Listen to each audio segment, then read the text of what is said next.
Let's talk about sleep. Most of us will have some sleepless nights at certain points in our life or struggle with sleep at certain points in our life. Think about the family who brings home that newborn baby.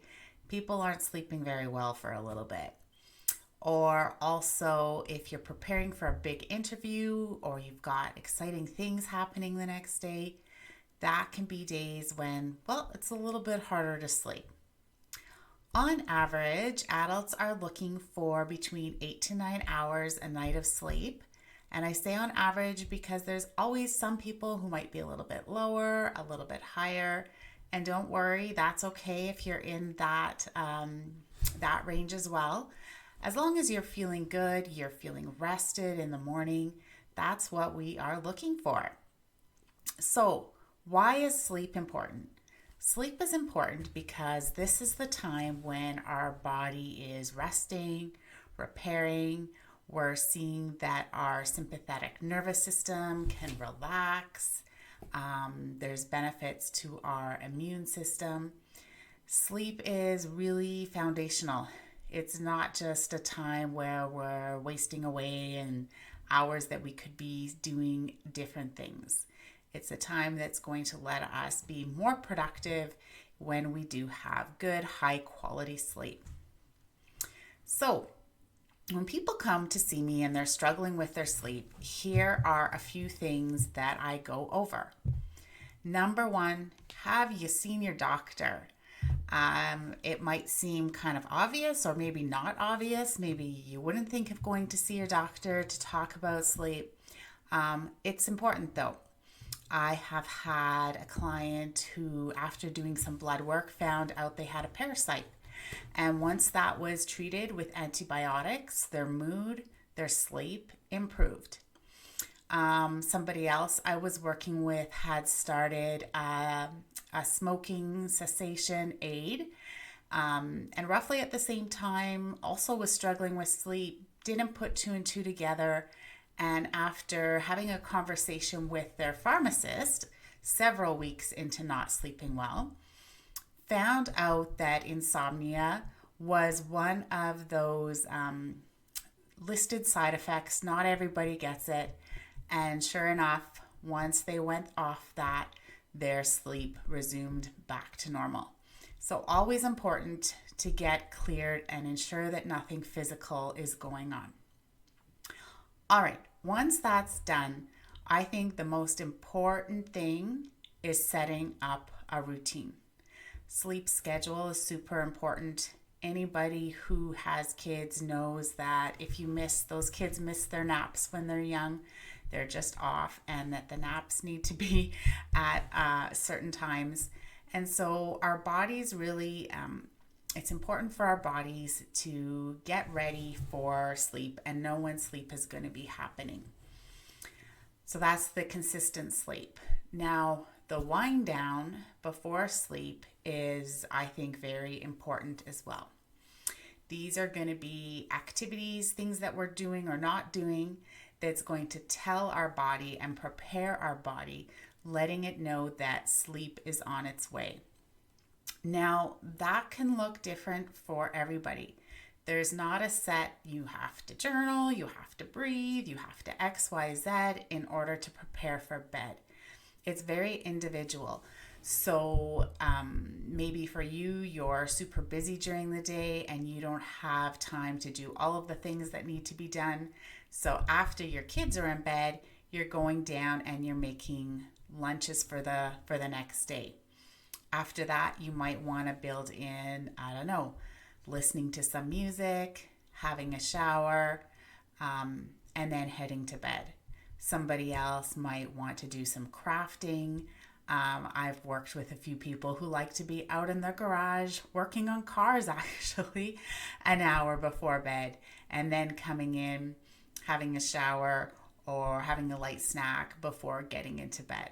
So whatever it is that either you have to finish up for the day, or hopefully something you can put in that you're also going to get some enjoyment out of, but just something you can keep doing most nights so that your body can get to know, as I'm doing these activities, These are going to be the signals letting me know, hey, it'll be time to sleep soon. All right. So once you've got your routine down, we think about the sleep environment, your bedroom. So a few things. Your bedroom should be reserved for two things: sleep and intimacy. So many times I hear from clients who say, yeah, I sit in bed and watch a movie on our big TV, or clients who are gaming in their bedroom, or couples who are having disagreements once they're in bed. That bedroom should be reserved for those two things so that our body again has that signal knowing that this is what this room is for. Other things to consider is earplugs or white noise machine, especially if you have a partner who snores, or if your neighbors make noise, or if your kids are coming in late. You might want to think about blackout drapes or an eye mask if you've got sun coming in early in the morning, or if the sun's up, I don't know, till midnight. You want to make sure that it's dark enough in your room, cool enough as well, so you don't get overheated. So those are some things. And the other thing, I guess, is sleep mattress.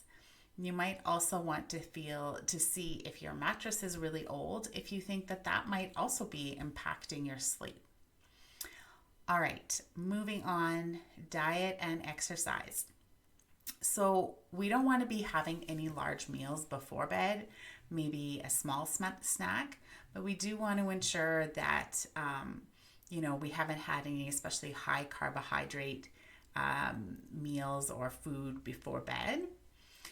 And with exercise, yes, exercise is important, but we don't want to be doing any hardcore cardio exercise an hour or two before bed. Hopefully we can work that in earlier in our day. Doing a bit of yoga, stretching, that kind of thing can be part of your wind down activities and could be helpful. But doing any kind of more intense exercise, we try to do that earlier on in the day. Now, you probably don't need to know this because it gets said so much, but really limiting screen use. So personal example, I often had my phone in bed, would put it on the bedside table before sleep. And a few years ago, I decided that, maybe this is impacting my sleep and how good I feel in the morning. So I decided to take it out of my room. I put it into another room and charge it overnight. Now, some nights before bed, I will be on the couch, I'll pull out my phone, I'll start scrolling, and we know how that goes. Sometimes an hour goes by. I put my phone away, and I promise you, just about every night that I do that, my sleep is worse. I have a harder time falling asleep. I may toss and turn during the night, and I'm quite sure that's because I was on my screen prior to going to bed. So just to consider, and if it feels like I can't give up my phone or I need to be on the screen, could you even just try going down and doing a little bit less? Okay, now what about if I feel really stressed and I just can't get my hamster brain to stop thinking and overthinking? I hear that so much. I've tried all of the other things, Charity, but I'm in bed and I cannot stop thinking. So a few things. Why don't we write down what you're thinking about? It doesn't have to be anything fancy. You don't need to have a beautiful journal to do this. Just even getting words out, things that need to be written down so that when that thought comes back in your mind, you can say to yourself, yep, I've captured that. I've written down that tomorrow I'm going to have a conversation with my coworker about XYZ, or I've written down that these are the things we need for groceries tomorrow. and that I don't have to think about this anymore. Sometimes people have or keep a little notepad by their bed so that when things do come up, they can jot them down and put those aside. Um, so, that I hope are a few things that can be helpful for you as you're preparing for bed. Now, if you can't sleep during the night and you've been trying to sleep for, I don't know, 30, 40 minutes, the worst thing you can do is stay in bed. At that point, you need to get out of bed because otherwise you're training your body. Well, maybe not training it, but your body is having that experience of not sleeping while it's in bed. And we do want our body really to understand that being in bed is for sleep. So once you're up and out of bed, there's a few things you can do. We want to look at things to really physically tire you out. Sometimes it can be, this might sound a little silly, but I tell my clients, pick up a book. Maybe it's the dictionary, something really boring, or if you can't find a boring book, take a book and read the last page first so that it doesn't make lots of sense, but your body's doing that work of reading. You may also want to listen to some soothing music, do some light stretches until your body feels more tired and you can head to bed. So hopefully those are some sleep tips that will help you. If you find that you've done these kinds of sleep hygiene tips and it's not working, we have to figure out why. And that is where some therapy can be helpful. And, people don't like to go on medication. I know that, and it doesn't always have to be a long-term thing. But really, if you are not sleeping and you've chronically not been sleeping for longer periods of time, it is so important to get sleep. So if you do have to take a sleep aid for a small, for a period, I just tell people you might just want to try it. All right. Thanks for listening, and I hope these tips have been helpful.